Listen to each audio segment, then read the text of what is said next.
আপনারা জানেন ইতিমধ্যে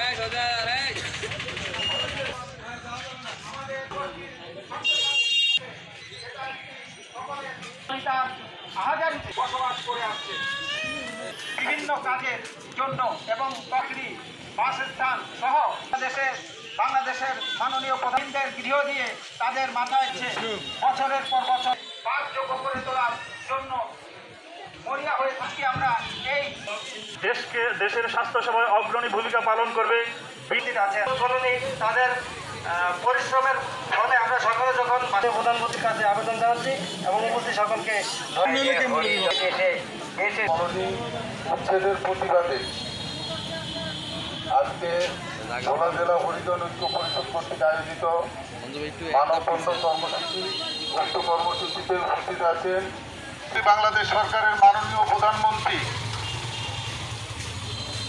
জাতির জনক বঙ্গবন্ধু শেখ মুজিবুর রহমানের সুযোগ্য কন্যা জননেত্রী শেখ হাসিনা, তিনি একটি পরিবারকেও ভূমিহীন রাখবেন না ঘোষণা দিয়েছেন। সেখানে শত শত বৎসর ধরে যারা একটি জায়গায় অবস্থান করছেন তাদের বিকল্প ব্যবস্থা না করে তাদেরকে ঢাকা দক্ষিণ সিটি কর্পোরেশন কর্তৃক অবৈধভাবে উচ্ছেদ করা হচ্ছে। এই উচ্ছেদের প্রতিবাদে সারা বাংলাদেশ ফুঁসে উঠেছে।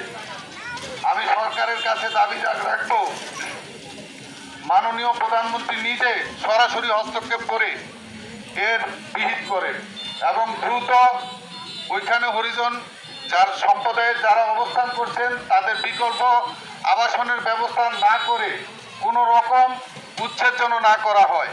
এবং আজকে এই মানববন্ধন কর্মসূচিতে ভোলা জেলা পূজা উদযাপন পরিষদ থেকে ঘোষণা দিচ্ছি, আগামী দিনে এই উচ্ছেদের প্রতিবাদে যে কোনো কর্মসূচিতে ভোলা জেলা পূজা উদযাপন পরিষদ একাত্মতা প্রকাশ করছে এবং আমরা পাশে থাকবো।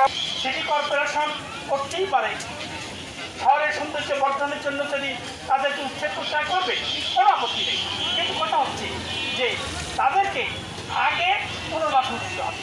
তাদের শিক্ষা, স্বাস্থ্য এবং বাসস্থানের সম্পূর্ণ নিরাপত্তার ব্যবস্থা করে তারপরে তাদেরকে উচ্ছেদ করবে। নিয়ম জানা, তাই আমি কথা বাড়াবো না।